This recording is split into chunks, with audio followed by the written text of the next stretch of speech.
Welcome back to Ty and That Guy. I'm Wes Chatham. I'm your proud host, along with my good friend, sometimes lover, sometimes hugger, Timothy Franck. Say hello to our millions of listeners, Timothy. Welcome back, man. Timothy's a best-selling author and an Abercrombie & Finch model on the side. I missed last week, and I'm kind of sad. I thought there'd be this huge uproar on YouTube, and I'd be like, where the fuck is that guy? But there was none of that. Nobody cared. All that I heard was that Ty offered Brett Simmons, our good friend, my job. Good thing Brett has many better things to do because he turned it down. If Brett had like 10% less self-respect, he would have taken the job. I know. Yeah, he would have taken it, and then I would have been out of the job. I would have been like, what'd you guys talk about today? Today's a very special day. Like every day's a special day. It's a sad day. Yeah, or sad, sorry. Sad day. Special but sad. Special but sad. And I love when we do these things. So today we're going to devote this episode to Donald Sutherland, one of the great, great actors. I love it when we do things like these, because especially somebody like Donald Sutherland, because I have an enormous amount of respect for him.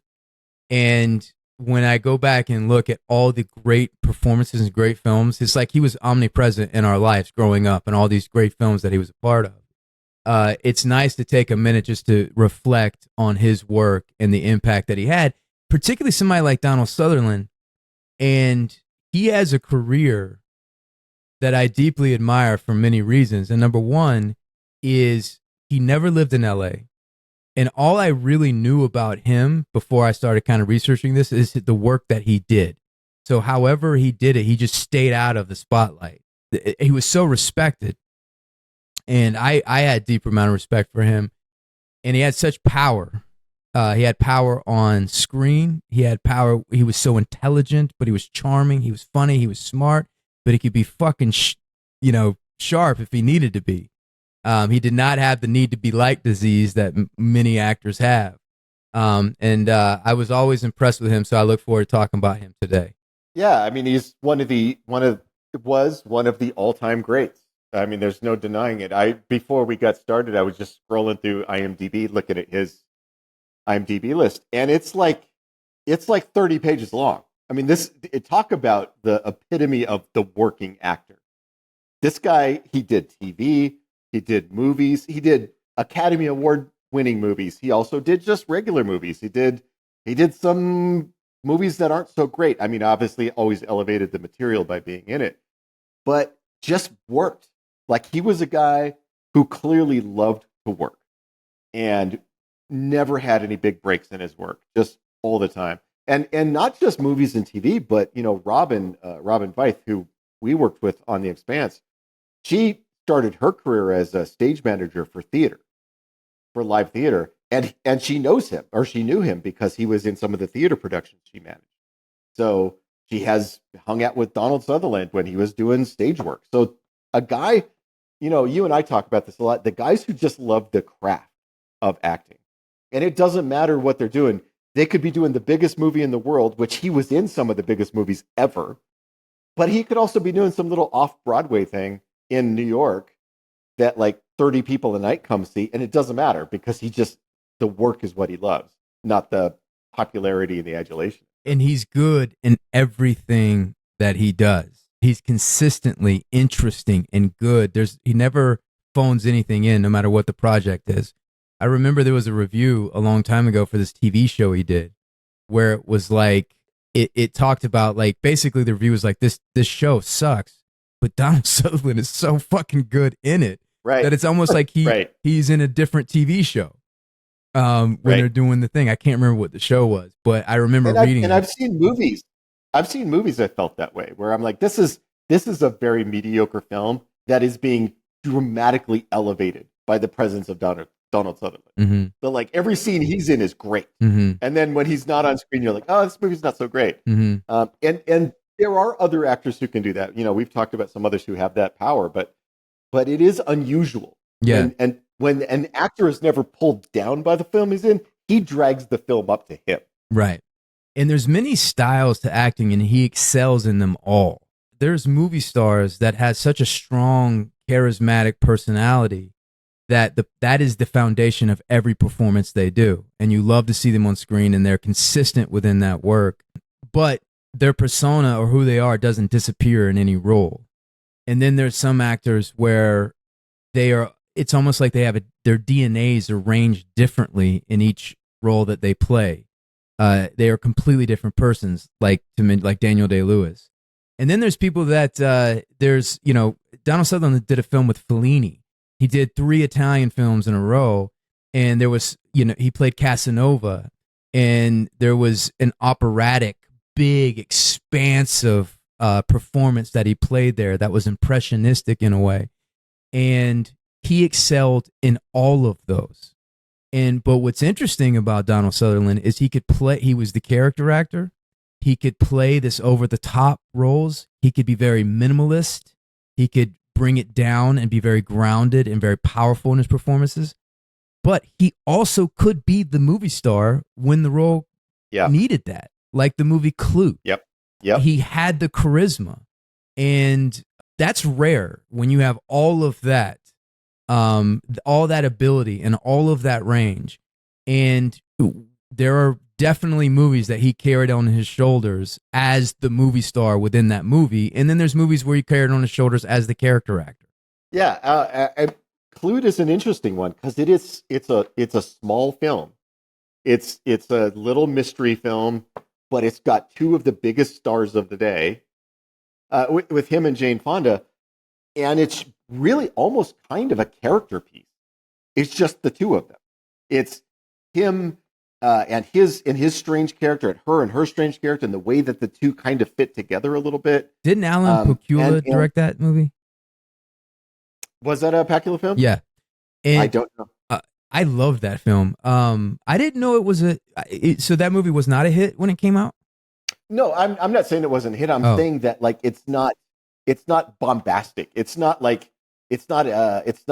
high concept movie. It's very understated. It is a character film. It's a character study of this guy who's trying to solve this mystery and this woman who's caught up in the mystery, and the 2 of them sort of overlap for a while, and the ways that their 2 characters sort of bump up against each other. That's what the movie's about. There's no dramatic finish. There's no gunfight on a bridge.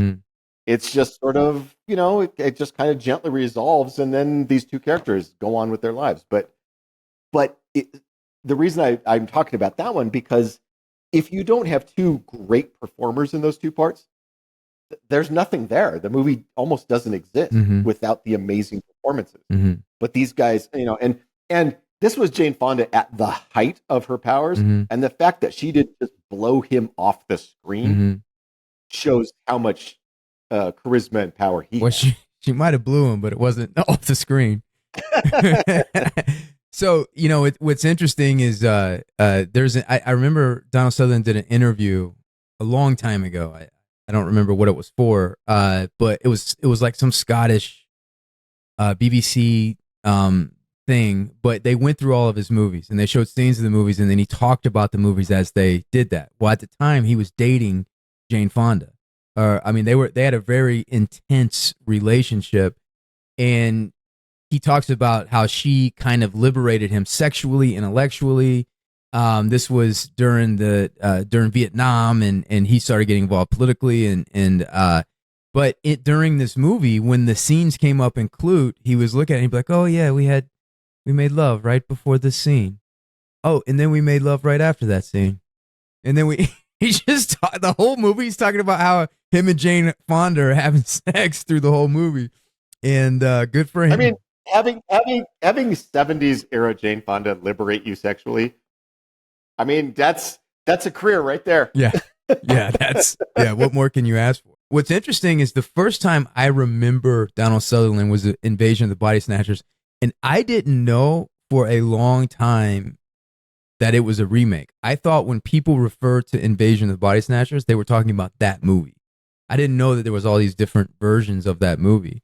So that was one of my first experiences with him, and that's what I think about whenever I think about Donald Sutherland. I think about that terrifying ending when he sees the girl and he's like, "Ooh," preaching, Yeah. Yeah, and it is probably, if you search for Donald Sutherland, I guarantee that one of the top 3 pictures you find will be that picture. Right. It's one of the most shared. It's one of the most memed pictures on the internet. Yeah. Is because it's so weird and terrifying. Well, what's interesting is like before we started, Joseph was telling us about all the illnesses that he had when he was younger. What were those illnesses before he was 6? Joseph? Rheumatic fever, hepatitis, and polio. So, and then, he tells this story. He said he was always insecure about his looks. And he said when he was in high school, people would make fun of his ears. He was tall and gangly and had these big bright eyes. And so one day he went to his mother and she was like, "What's wrong?" And he's like, "Am I an ugly man?" And she looked at him and she was like,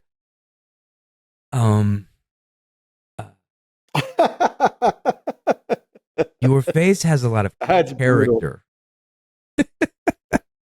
And he said he was destroyed, devastated. And he went to his room because he always wanted to be an actor. And he felt like that was such an important thing. What's crazy is that he became kind of a sex symbol in the 70s and the 80s. And it's like the things that he thought were holding him back became his superpowers, that unique, interesting look, those bright, powerful eyes that can communicate such emotion.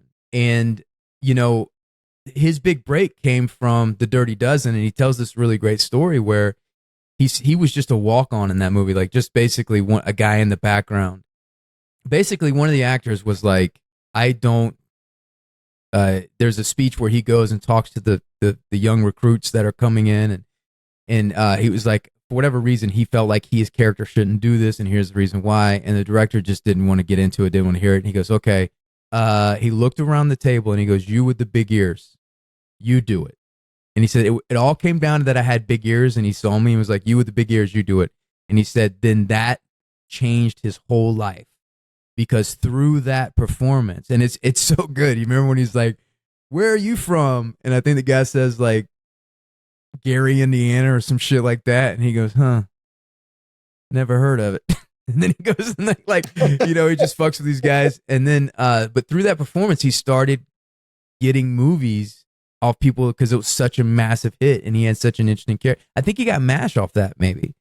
But going back to all the performances that he mastered, and when you go back and you watch MASH, or you go back and you watch Kelly's Heroes, or you go back and you watch The Dirty Dozen, he is always interesting. He always leaps off screen, and he's a craftsman. These are all different characters and different performances, and he's off kilter in a way. Well, Joseph and I were talking about this before we started, that, he had actually gone to England to study acting. Mm-hmm. And so all of his early acting parts are British TV shows.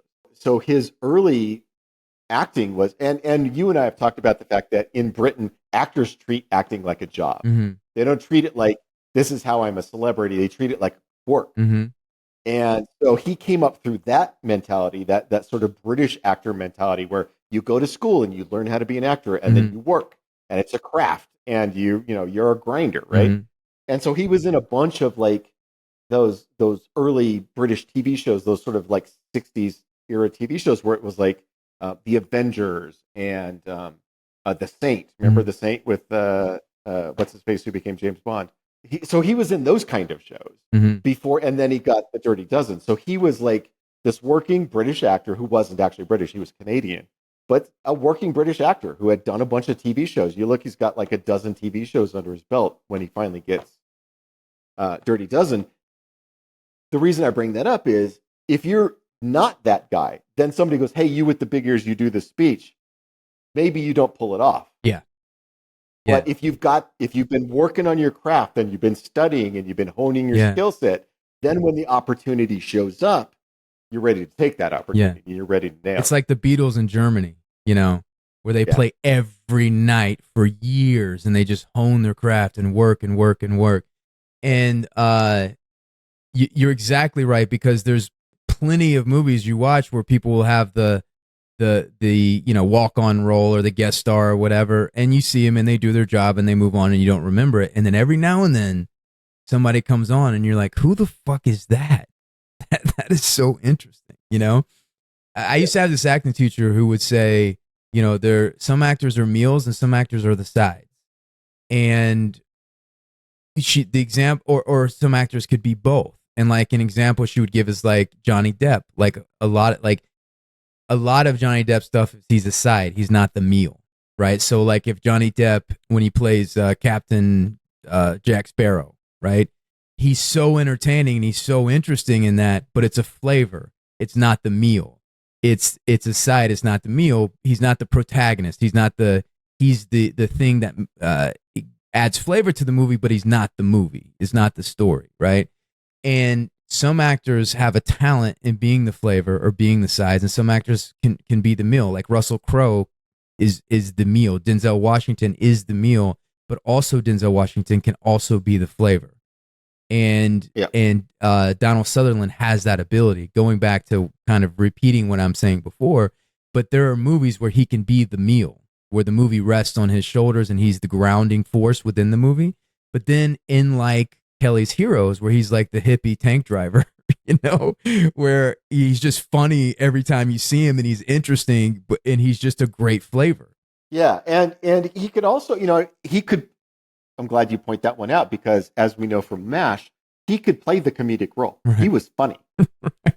But he also, you know, talk about range. So he could play the really funny character in MASH or Kelly's Heroes.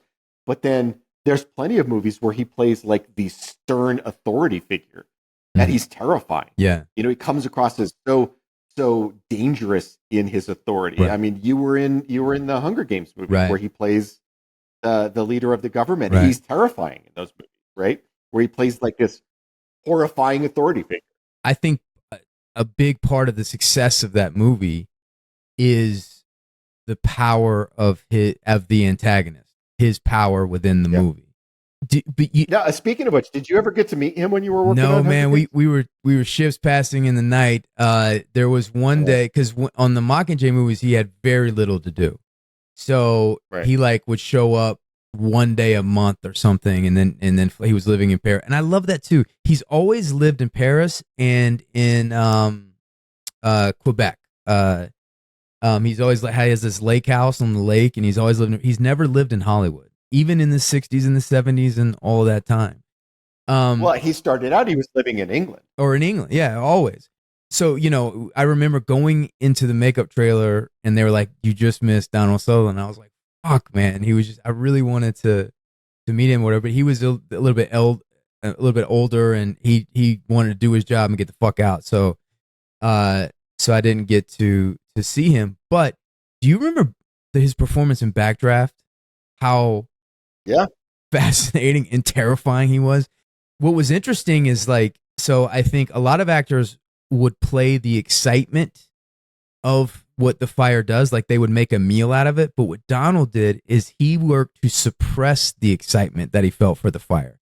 He would get a bit carried away by the fire, and he'd be like, they were all up on fire. And then he would look and see who he was talking to, and he would try to bring it down and control it. And that was terrifying. That was terrifying. Right. And because he would hold it, he would hide it, but Robert De Niro knew how to get it out of him, how to poke it out of him, right, and start to get him excited about it and everything. I think that was the best part of the movie. His performance was the highlight of that movie. But I know we're going to get into his top five, and that's always a good way to talk about an actor by going through their top five. So I'm just going to put it out there before we go, because I want to talk about this, and I think this is hands down my favorite Donald Sutherland performance. Is one of my favorite movies. But Ordinary People is so powerful, and he is so powerful in it. And that last scene, when he realizes, so if you don't know the story of Ordinary People, it's about, you know, an upper class family with two sons. They end up losing one of their sons, and the other son ends up, because you think because of the guilt of what happened, tries to kill himself. As the movie progresses, and what you come to find is the mother doesn't love the son that survived, and not necessarily because the other kid died. She never loved that kid. And the whole movie is this facade of the perfect family and the perfect life and the perfect suburbs, but there's this dark thing underneath, and this kid Timothy Hutton, who won an Oscar for it, ends up trying to kill himself. It's just too much for him, and through therapy and through the process, he starts to find healing. But the real protagonist in the movie, and it's a great movie to go back and watch, because the real protagonist is Donald Sutherland. He's the one who goes through the change. And what is his change? Is that he's been living this facade. He's been living this life of trying to give the projection that everything is wonderful. We're going to heal from this. We got this perfect American life, this perfect, suburb, upper class life. But then he comes to the realization that his wife doesn't love their son. And because of this, he doesn't love her. And he can't be with her. He's choosing his son over her. And all this comes to a climax at the very last scene when he's sitting at the dinner table and she walks in and he says, I don't know if I love you anymore. And he goes through and explains, and I don't think you love our son, and I don't think you loved it all the way back to this thing happening. And I think you didn't love him before. And it's so powerful. But what's fascinating about it is when he first did this scene, she walks in and he's weeping. He's weeping in the scene. They have this great scene. They go to the Rushes that day, and Donald Sutherland says to Robert Redford, his directorial debut, the first movie he's ever directed, he says, I should not have been crying or weeping in that scene. I think at that point, I'm cried out. I think at that point, I'm exhausted by the emotion. So basically, I'm sitting as an empty vessel that has been emptied out. I'm sitting in the salt residue of the tears that have already been cried. And Robert Redford was like, this is fucking brilliant. What are you talking about? This is, every actor wants to have that kind of performance. And he says, no, I don't think your movie's as powerful as it could be if I'm more strained. 3 months later, he gets, Redford calls him and says, I've really thought about what you said, and I think you're right. Can we reshoot this? Mary Tyler Moore is not is working on something else, but I have a set, I have a camera. You come in and I'll play Mary Tyler Moore's part. I'll be off camera and let's do that scene again. So the scene that's in the movie, the scene that you see, he was doing that to Redford, and it will break your fucking heart. And it's the most powerful scene of any movie. It's so good. It's so truthful, and it's so authentic. And that's going to be my top performance in the top 5. Joseph, you want to roll out the top 5 choices? Will do. Got quite a few. I bet I know. I know what Ty's going to. I bet I know what some of Ty's picks. Yeah? Yeah. I know you so well, sweetheart, sugar baby. Man, I mean, he's so good, and there's so many things that he's great in. Hard. It's very hard. Now, I love his character. His character in Kelly's Heroes is my favorite character in that movie, but he's not the star of the movie. Okay, so let's clarify it right now. Is this performance? I think it's just performance. I don't think he has to be the star of the movie. Okay, so he's my favorite character in Kelly's Heroes. I think his performance in Don't Look Now is if you would have asked me, I would have said that. You would have said, what did Ty pick? I would say, Don't Look Now. I fucking know you, because it's sugar britches. It's such a fantastic, weird ass horror movie. Super weird.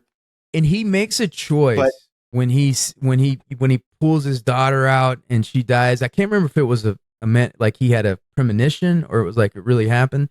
But when his daughter dies and he's pulling him out and he has that like that weird scream, and it was so powerful and so moving because it's like a sign of sanity. But if I seen 10 other actors do that, I'd be like, oh my God. But something about him, he could pull it off. Yeah.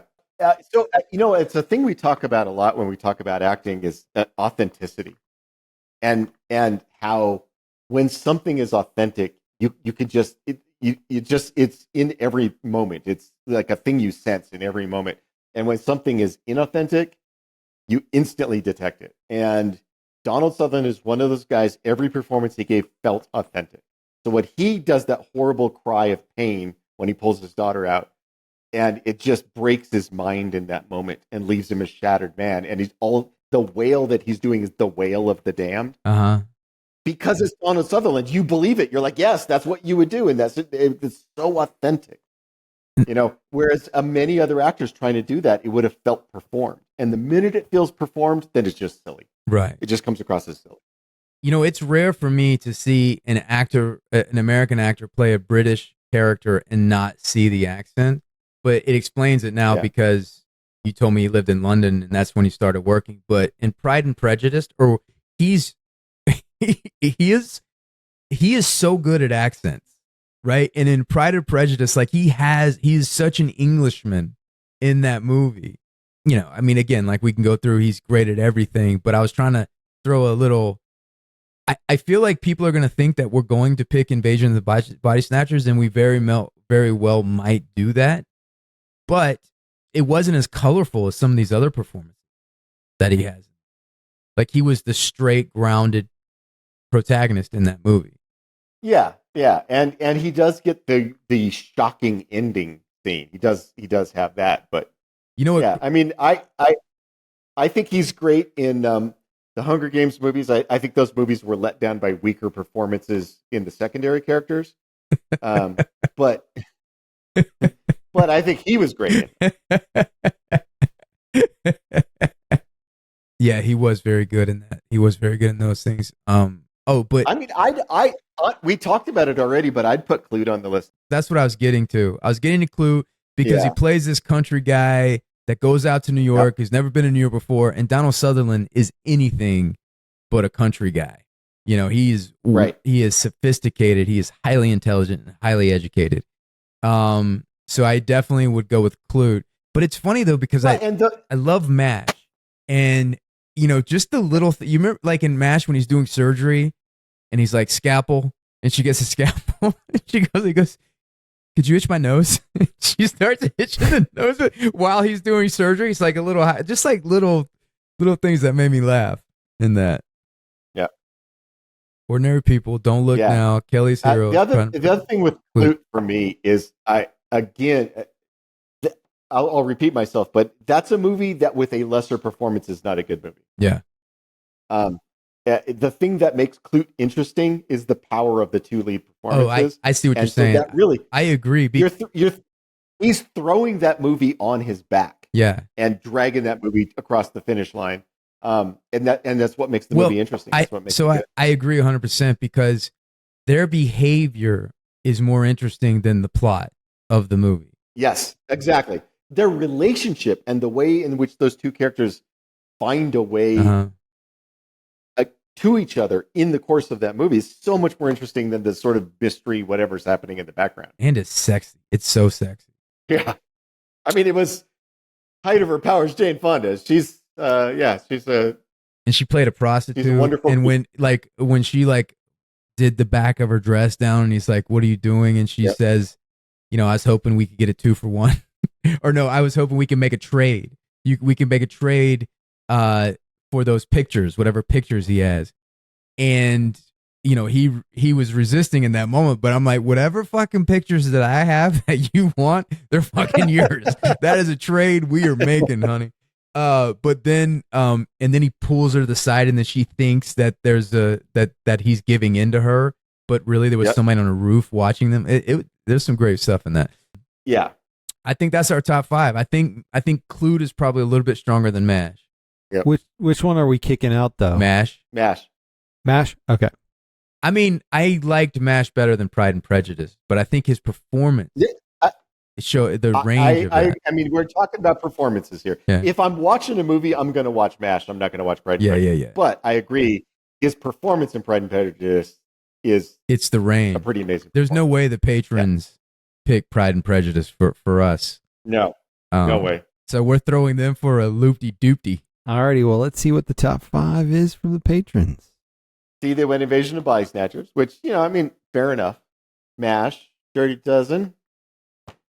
Animal House. I forgot about Animal House. Was that on the list? I didn't see that on the list. It was on the list. Yeah. All right, kids. Is there anything else we want to say about Donald Sutherland other than we're gonna miss him, and he was a very important, powerful actor, and had a deep impact on our craft. Yeah, he'll be missed. He'll be missed. Thank you guys for hanging out. We love you. We miss you, and we want to hang out with you some more. Please like, subscribe, and hopefully we'll have Brett back soon to save this sinking ship. Say goodbye, Ty. Yeah, goodbye, Ty.